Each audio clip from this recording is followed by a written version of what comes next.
साल 1930 यूरोप के बियरलैंड देश के वार्सो शहर में डॉक्टर जान जबिंस्की और उनकी बीवी एंटोनिना मिलकर एक चिड़ियाघर चलाते हैं। शहर के बीचों बीच होने की वजह से ये काफी मशहूर है।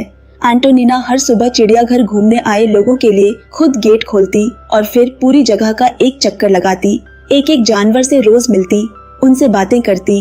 एडम इस चिड़ियाघर का सबसे नया सदस्य है जो पिछले हफ्ते ही पैदा हुआ है। वह एंटोनिना की साइकिल के पीछे पीछे दौड़ता। डॉक्टर जबिंस्की भी मिट्टी से जुड़े लोगों में से हैं और दोनों पूरी ईमानदारी से मिलकर एक बड़े परिवार की तरह इस पूरे स्थान का ख्याल रखते हैं। एक शाम एक पार्टी में डॉक्टर हेक आए हैं जो चिड़ियाघर की कमेटी के हेड और हिटलर के जूलॉजिस्ट भी हैं। उन्होंने एंटोनिना को सालों पहले देखा था, तब उसकी शादी नहीं हुई थी और अब वह एक बच्चे की माँ है, मगर आज भी वह उतनी ही खूबसूरत है। पूरे यूरोप की तरह इस पार्टी में भी लोग नाजी और यहूदियों में बटे हैं। उनकी आपसी नफरत साफ जाहिर हो रही है। हिटलर पूरे यूरोप से यहूदियों को खत्म कर रहा है, मगर पोलैंड एक ऐसा देश है जो युद्ध में किसी का पक्ष नहीं लेना चाहता। यहाँ यहूदी सुरक्षित हैं, पर शायद अब ज्यादा दिनों तक नहीं। यहाँ भी हालात तेजी से बदल रहे हैं। एक दिन जबिंस्की ने एंटोनिना से कहा, तुम्हारा और रेज जो हमारा 6 साल का बेटा है, दोनों का अब यहाँ रहना ठीक नहीं। कुछ दिनों के लिए शहर से दूर मेरे भाइयों के यहाँ चले जाओ। अगर हालात और खराब हुए तो देश छोड़ना पड़ सकता है। एंटोनिना ने पूछा, और तुम? मैं फिलहाल नहीं आ पाऊंगा। ये सारे जानवर कहाँ जाएंगे? मुझे यहीं रुकना होगा। एंटोनिना ने भी जाने से मना कर दिया। वह बोली, हम अपना घर अपने परिवार से भागकर कहाँ जाएंगे? रेस का स्कूल शुरू होने वाला है। कल ही हमारी हथिनी ग्लोरिया ने बच्चा जन्म दिया है और एडम, वह भी तो है। ये पूरा संसार ही तो हमारा है।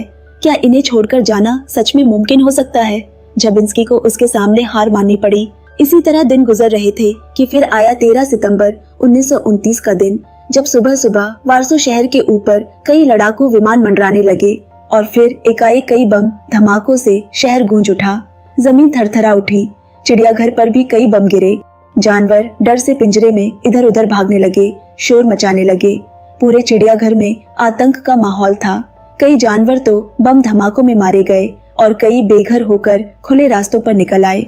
बेचारे समझ भी नहीं पा रहे थे कि यह इंसानों द्वारा शुरू किया गया दूसरा विश्व युद्ध है। एंटोनिना रेस को लेकर स्टेशन की ओर जाने के लिए जैसे ही बाहर निकली, उसका दिल बैठ गया। उसका दिल रो रहा था।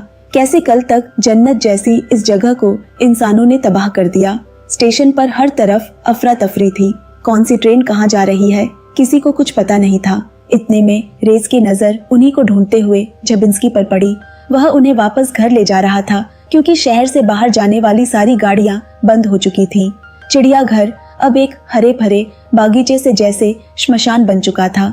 वहां काम करने वाले धीरे धीरे जानवरों को रास्तों से पकड़कर वापस ला रहे थे और जो मारे गए थे उनकी कब्र भी यही बना दी जा रही थी। जबिंस्की ने बताया, पूरे शहर पर हिटलर की जर्मन फौज ने कब्जा कर लिया है। सरकार गिर चुकी है। जबिंस्की भी एक जर्मन है, मगर उसके और उसके परिवार के लिए सभी बराबर हैं। वह यहूदियों के साथ एक ही जगह पले बढ़ है। इस तरह एक पूरे देश को 2 जातियों में बांट देना कहाँ की समझदारी है। अगले दिन जर्मन सैनिक चिड़ियाघर के अंदर घुस आए और पूरे परिसर को अपने नियंत्रण में ले लिया। एंटोनिना सब कुछ देखकर भी चुपचाप अपने काम में व्यस्त रही। तभी डॉक्टर हेक वहां आया। वह उससे कुछ बात करना चाहता था, मगर जबिंस्की घर पर नहीं था। डॉक्टर हेक बोला, बात बहुत जरूरी है। यह चिड़ियाघर बंद होने वाला है। यहाँ के जानवरों को मारकर जर्मन फौज के खाने पीने का इंतजाम किया जाएगा और इस चिड़ियाघर को उनका कैंप बना दिया जाएगा। यह सुनकर एंटोनिना की आंखों में आंसू आ गए। अब वह क्या करेगी? ऐसे समय में जबिंस्की भी वहाँ नहीं था। फिर डॉक्टर हेक ने कहा, एक रास्ता है। तुम अपने बेहतरीन नस्ल वाले जानवरों को मुझे सौंप सकती हो, जिन्हें मैं जर्मनी के चिड़ियाघर में सुरक्षित रखवा दूंगा। जब तक यहाँ के हालात नहीं सुधरते तब तक वे वहाँ रहेंगे। उसके बाद तुम उन्हें वापस ले सकती हो। कोई रास्ता न सोचते हुए उसने हामी भर दी। कुछ दिन बाद जब जबिंस्की लौटा, उसे मालूम चला कि उसकी गैर हाजिरी में क्या क्या हुआ। उसने एंटोनिना को समझाया, हम राजी ना भी होते तो वो हमारे जानवर ले ही जाते, क्योंकि डॉक्टर हेक हिटलर के लिए काम करता है। जिस तरह वो हमारे घर में घुसकर तबाही मचा सकते हैं, उसी तरह जानवर ले जाने के लिए उन्हें हमारी इजाजत की जरूरत नहीं पड़ती। कुछ बेशकीमती नस्ल के जानवर, जिनकी यूरोप में ही गिनती के उदाहरण बचे थे, उन्हें डॉक्टर हेक के हवाले कर दिया गया और बाकी बचे जानवरों को गोली मार दी गई। सच में कुछ कामों का श्रेय सिर्फ इंसानों को ही दिया जा सकता है, जैसे मूक जानवरों को बिना वजह मार देना। मगर इंसानों की हालत भी कोई बेहतर नहीं है। घरों से यहूदियों को पकड़ पकड़ कर निकाला जा रहा है, जैसे वे कोई मुजरिम हो। औरतें, बच्चे, बूढ़े, किसी को नहीं बख्शा गया। उन सबको शहर से बाहर बस्तियों में ठूंस दिया जा रहा है। एक दिन जबिंस्की का एक यहूदी दोस्त आया। उसके साथ उनका एक पुराना परिचित फ्रैंकल की पत्नी माग्दा भी थी। फ्रैंकल को जर्मनों ने उठा लिया है। उसका दोस्त बोला, हालात बिगड़ रहे हैं, मालूम नहीं कब हमें भी पकड़कर कहीं डाल दिया जाएगा, इसीलिए मैं अपनी जिंदगी भर की कमाई, अपना काम तुम्हारे पास रखकर जा रहा हूँ। अगर जिंदगी बची रही तो वापस लेने आऊंगा। जबिंस्की ने खुशी से सब रख लिया। रात में एंटोनिना ने कहा, क्यों ना हम माग्दा को यहीं छुपा लें, हमारे पास स्टोर रूम है, किसी को पता नहीं चलेगा। जबिंस्की की सोच में पड़ गया, अगर बाहर तैनात जर्मनों को इस बारे में भनक भी लग गई तो वो हम तीनों को गोली मार देंगे। वह मदद करना तो चाहता है, मगर जो भी फैसला करना है सोच समझ कर करना होगा। जबिंस्की का परिवार जर्मन है और डॉक्टर हेक उन पर भरोसा करता है, इसीलिए वे शक के घेरे से बाहर हैं, पर खतरा फिर भी बना हुआ है। उन्होंने अगले दिन माग्दा को साथ रहने के लिए बुला लिया। उसे दिन भर स्टोर रूम में रहना होगा। रात को जब जर्मन सैनिक कैंप लौट जाएं, तभी वह बाहर आ सकेगी। खाना खाते वक्त जबिंस्की ने बताया कि किस तरह यहूदियों को शहर से बाहर दीवार के उस पार रखा जा रहा है। न तो उनके पास पर्याप्त खाना है, न ठंड में ओढ़ने के लिए कपड़े। बिना हमारी मदद के वे मर जाएंगे। मैं कुछ लोगों को जानता हूँ, उनके पास गाड़ियों का इंतजाम भी है और बंदूकें भी, लेकिन वहाँ फंसे लोगों को निकालने के बाद उन्हें शहर में ही एक जगह चाहिए छुपने के लिए, फिर धीरे धीरे उन्हें यहाँ से बाहर भेजा जाएगा। एंटोनिना घबरा रही थी, मगर यह वक्त घबराने का नहीं, हिम्मत से काम लेने का है। कितनी अजीब बात है, यह जगह अब इंसानों का चिड़ियाघर बनने वाली है। अगले दिन वह डॉक्टर हेक के पास एक योजना लेकर गए।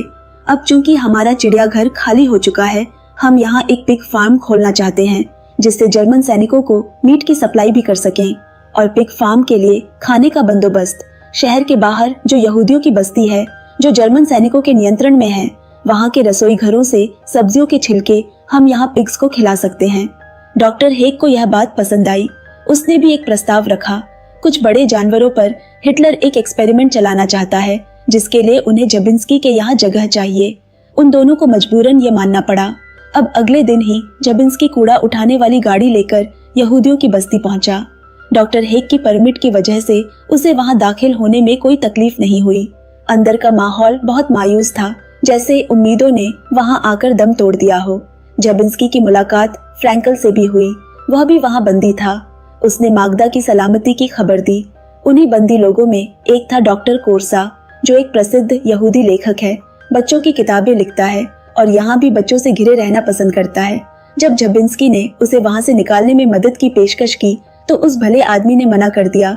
उसने कहा, जब बच्चों का ही ये हाल है, मैं बूढ़ा जीकर क्या करूंगा। अब योजना के मुताबिक कूड़ेदान में 3 लड़के छुप गए और जबिंस्की उन्हें बिना किसी शक के बाहर ले आया। एक दिन रखने के बाद अगली भोर उन्हें सरहद की ओर रवाना कर दिया गया, जब जर्मन सैनिकों का पहरा सबसे कम रहता है। धीरे धीरे और भी लोग आने लगे।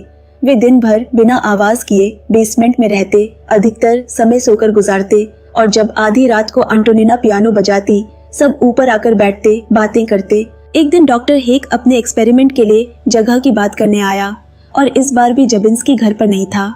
हेक पहले से ही एंटोनिना से आकर्षित है, ये बात एंटोनिना से भी छुपी नहीं है। वह नीचे बेसमेंट में जाने ही वाला था कि एक बच्चे के रोने की आवाज आई।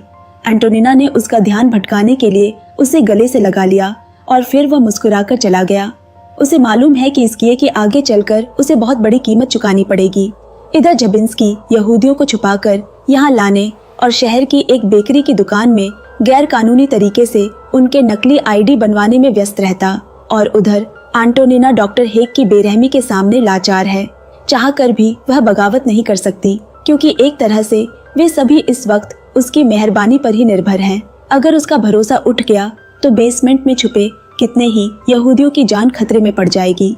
एक दिन डॉक्टर हेक वापस काम के बहाने आया, पर अब की बार जबिंस्की ने उसे एंटोनिना का हाथ पकड़ते हुए देख लिया। इतनी सारी मुश्किलों के बीच अब यही होना बाकी रह गया था। अब जबिंस्की को पता चला कि बस्ती में रखे यहूदियों को रेलगाड़ियों में भरकर कहीं दूर ले जाया जा रहा है। इस बस्ती में अब जगह नहीं बची है। उसे समझ आने लगा है कि उनके साथ क्या होने वाला है। उसने एक बार फिर डॉक्टर कोर्सा को अपने साथ चलने का निवेदन किया, लेकिन वह इस बार भी नहीं माने। वह उन बच्चों को एक कहानी सुनाते हुए ले जा रहे थे ताकि वे डरे नहीं। कहानी में वे सब एक जादुई देश में जाने वाले हैं, एक खूबसूरत दुनिया जहाँ कोई भेदभाव नहीं, बंदिशें नहीं, दुख नहीं। जीते जी भले ही तकलीफों से भरी रही हो, मरते वक्त तो उनकी आंखों में उम्मीद रहे। बड़ा ही दर्दनाक मंजर है ये। जबिंस्की को देखकर नन्हे बच्चों ने हाथ उठा दिए। ना चाहते हुए भी वह उन्हें गोद में उठाकर गाड़ियों में भरने लगा, जो जल्द ही उनकी कब्र बनने वाली थी। आज वह अंदर से इतना भर गया है कि और सहन नहीं कर पाया। कल तक उसे लगता था कि एंटोनिना उसका सहारा है, जहां उसकी सारी परेशानी और थकान दम तोड़ देती है। दोनों में बहस हो गई। दोनों अपनी जगह सही थे, पर क्या करें जब हालात ही गलत हों। लेकिन ये जज्बात निकालना जरूरी भी था। जब दोनों मन से हल्के हो गए, उन्होंने एक दूसरे को माफ कर दिया। 20 अप्रैल की एक दोपहर अचानक रेज ने कहा, स्नोफॉल हो रहा है। एंटोनिना ने बाहर आकर देखा, लेकिन वह बर्फ नहीं थी, राख उड़ रही थी। पूरे शहर में ये राख उन यहूदी बस्तियों से आ रही थी जिन्हें जला दिया गया था। उसकी आग की लपटें इतनी ऊंची थी कि ऐसा लग रहा था मानो दिन में एक और सूरज निकल आया हो। सब मिलकर रात में मरे हुए लोगों की आत्मा की शांति के लिए प्रार्थना करने लगे। इतनी कोशिशों के बावजूद भी ऐसा लग रहा था कि वे कुछ कर ही नहीं पाए। एक दिन रेज पापा का पीछा करता हुआ उसी बेकरी जा पहुंचा जहां गैर कानूनी ढंग से आईडी कार्ड बनाए जा रहे थे। उसे अचानक दुकान के बाहर खड़ा देख जबिंस्की उसे अंदर ले गया, पर तब तक वहां से गुजर रहे डॉक्टर हेक ने उन्हें देख लिया। जब तक वह अंदर आया, जबिंस्की समेत सभी खुफिया रास्ते से निकल चुके थे। उसने उस जगह को ही आग लगा दी। अब वह हेक के शक के घेरे में आ गया है। कुछ समय के लिए छुपे लोग कहीं नहीं जा पाएंगे। उधर एंटोनिना भी अब गर्भवती है। अब जब न यहूदी बस्ती बची, न ही वो बेकरी की दुकान। पोलैंड की अपनी एक छोटी सी फौज की टुकड़ी है जो नाजियों के खिलाफ लड़ रही है।